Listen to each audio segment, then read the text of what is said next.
Hello and welcome to Coping with Donald. I'm Phil.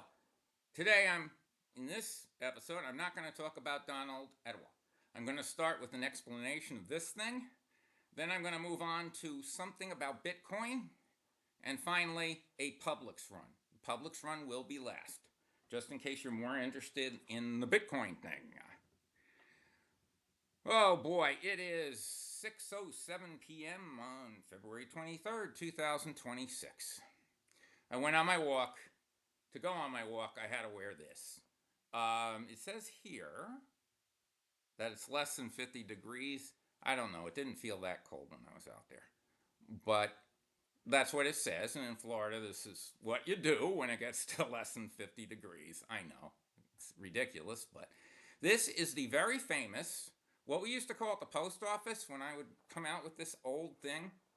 We used to call it the poofy jacket. And you knew it was winter when the poofy jacket would come out. You can tell the colors all faded off of it and everything. Um, but it's the zipper's broken.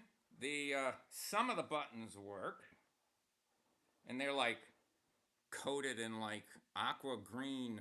I don't know, algae. I'm not sure what that is. It's like acidic something. And it died years ago, really. But I continue to keep it around, not in my closet. No, I just keep it near the front door on this broken coat rack. It lost a leg, so I had to lean it up against the wall, and I put it on the hook there. And I suppose if I ever move, I won't even take the poofy jacket. I will just buy myself a new jacket, and this thing will be done. I was thinking of donating it to the local museum here, the Elliott Museum, but something just tells me they won't take it, even though it served me on my mail routes for 33 winters. I bought it at a Kmart in New Jersey, probably 45 years ago. That's my guess. It's the McGregor brand, which was like the store brand for Kmart at the time. That's how old this jacket is. It is quite the heirloom. Okay. Bitcoin, really quickly. Oh, by the way, and I continue to wear it in the tradition of my father, who had this horrible, dirty, yucky Pure Later jacket, which was also quite poofy at the time. And he kept that thing until the day he passed away, I think. I used to tell him, throw that thing out, Dad. And now here I am wearing this. Okay, so, um, Bitcoin. A couple of things I wanted to mention about Bitcoin. It had another bad day today. Of course, the whole market had a bad day today. Bitcoin was down 5%, I believe, or close to it. I didn't check it the last 30 minutes. Um, there's something important to say about Bitcoin that people that are wiser than me said as I was listening to a few Bitcoin yeah, online. One thing that's going against Bitcoin is that it still isn't used as money. So you don't go places usually and use Bitcoin to buy something, and you don't go anywhere and use Fart Coin or Donald Trump Coin or any of those things. Okay, so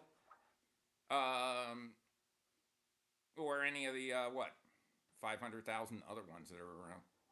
So Bitcoin basically is in essence a decor item. It's a store of wealth as long as someone determines it to be a store of wealth. One day, the whole world might just say, just like the Dutch tulip fiasco of hundreds of years ago, no, it's not.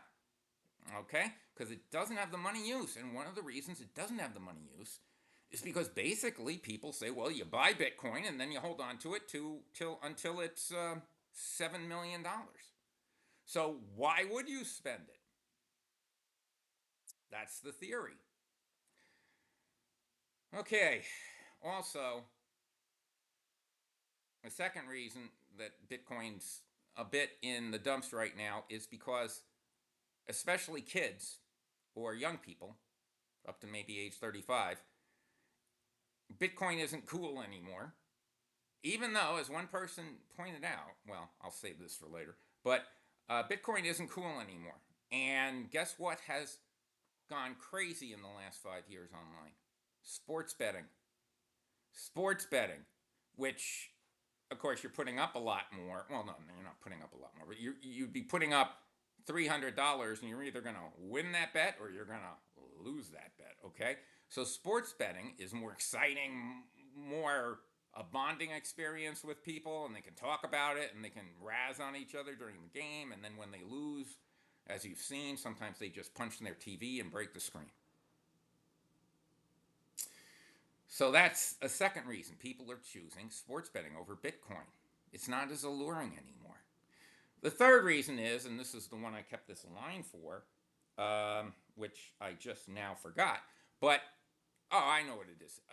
Let's face it, if you're looking for something to buy for when the dollar goes down or depreciates, even now the dollar, Bitcoin, it has, as the dollar has depreciated over 10%, Bitcoin has gone down 50%. So it's not hedging against the dollar, it's not hedging against inflation, which there are signs that inflation may pick up. So really, if it's not working in those two instances, why not buy gold, which has been around, well, always. Gold is what people look at and say, yep, that's the value right there. That's where money doesn't go to die, even though I'm old enough to have seen some pretty bad down cycles in gold in my life. But they would prefer something they consider safer and something that won't go to zero overnight if somebody decides it, and that's gold. As the one person said, this is the line I heard, Bitcoin started in 2009. Gold's been around for thousands of years as a store of value. Bitcoin isn't even old enough to legally have a beer in the United States. Okay, and now that's my Bitcoin caution of the day. That doesn't mean Bitcoin will never go up. It doesn't mean Bitcoin won't go up tomorrow or go up from here. It just means that over the long haul, it might be losing its allure. And its allure is the only reason it has value, because it's not useful right now. Publix, here we are. I'm going to show you the items. You try to make a guess. I'll tell you what it is at the end. I brought home way too much.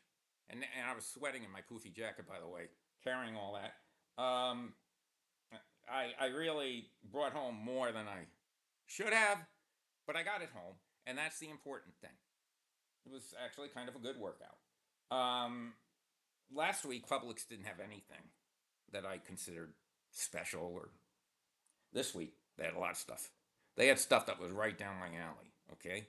Last week was a lot of like ice cream cones and things like that.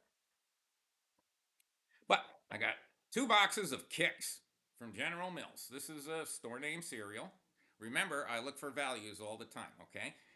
Kicks is something that's such a simple cereal, you think like it's for 7-year-olds or 6-year-olds, but I happen to love it. So I got 2 boxes of Kicks, and they were actually, well, they're light.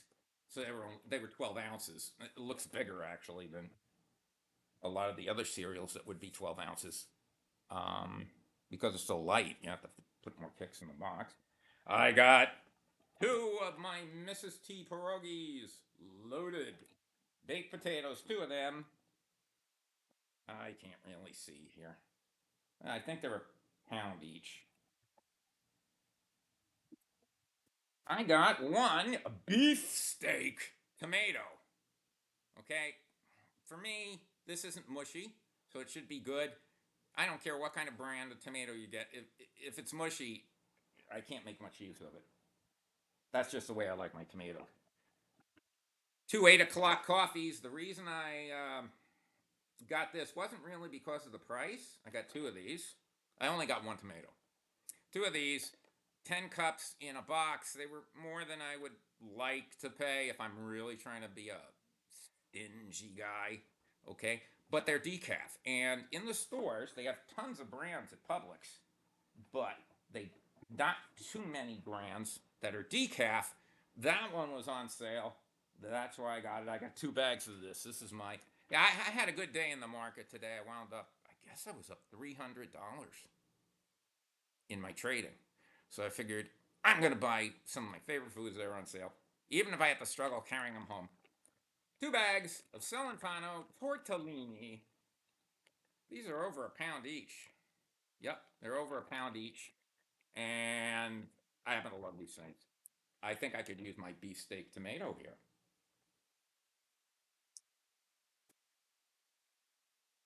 And as I said before, 2 bottles of my favorite spaghetti sauce, which were on sale. Is there anything else? Yeah, there is. I hope you're keeping track at home. 1/2 gallon of milk.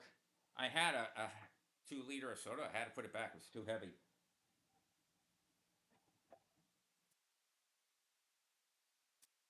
2 half-pound bags of Sargento shredded cheese.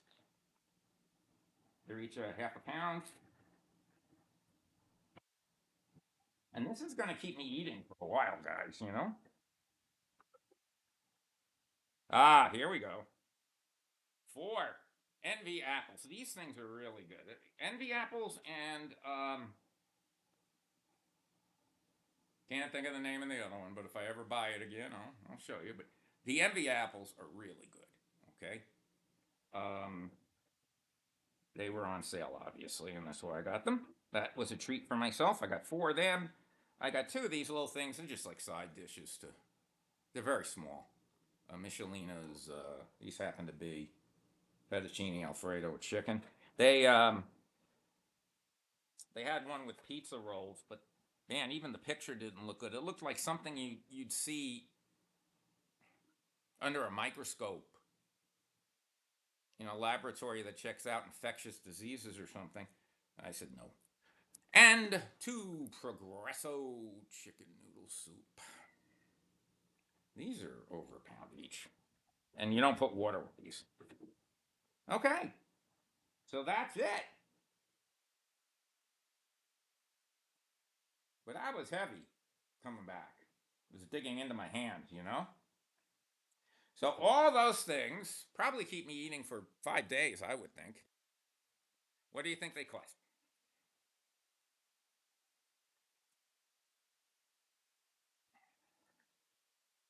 It's under the green line here. Or on top of it, I'm sorry. Wait a minute. There it is. There's your total. $49 and I think 70 cents. So under $50. You can eat good even going to a more expensive store, and Publix is not the cheapest store around. But you have to eat what they put out there for you. If you just say, I'm just going to buy this, I don't look at the prices, you're not going to do as well. Anyway, that is roughly six, maybe 37 pounds in England, and